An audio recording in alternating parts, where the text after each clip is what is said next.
La position de repos, pour moi, c'était ça.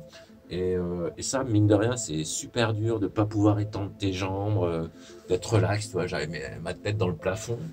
Et évidemment, là, c'est immobile, hein, mais quand ça bouge considérablement, ça devient vraiment très, très inconfortable.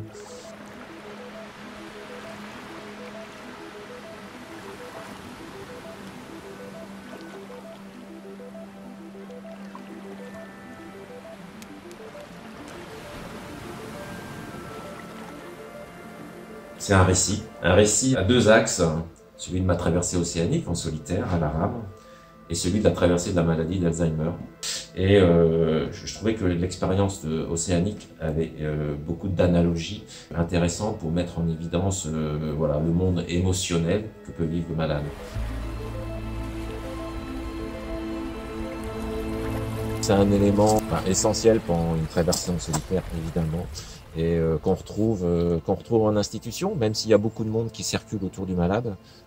Moi, j'ai souffert de l'isolement, particulièrement les dimanches, parce que je sais qu'à terre, c'est un jour où les gens se rassemblent, où on fait des trucs ensemble. Et c'était des journées particulièrement difficiles et longues pour moi. Et comme peuvent l'être les dimanches en institution aussi, où les familles sont pas forcément présentes et la solitude s'installe davantage. Voilà, je rame avec un gant, un gant pour la vaisselle, pour protéger mon pansement, parce que voilà, j'ai une plaie qui cicatrise mal, qui a l'air de s'infecter derrière, et donc ça fait mal.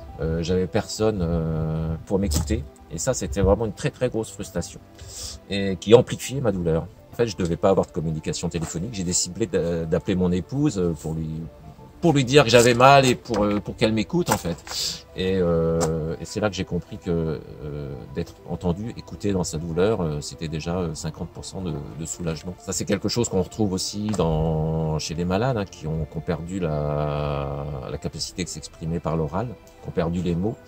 Et il faut donc leur proposer un temps d'écoute autrement, par une communication non verbale et par le toucher, le regard, l'attention qu'on peut lui porter. Le but de l'ouvrage, c'est une main tendue envers les aidants, les professionnels qui se retrouvent en difficulté dans leur relation avec le malade. Voilà, j'ai envie de les aider à faire un pas de côté, à changer leur regard sur la maladie, sur les symptômes, et surtout de les aider à percevoir l'individu en souffrance qui est derrière, tout simplement voilà, pour l'aider à mieux vivre sa maladie et tout ce que la vie peut encore lui offrir.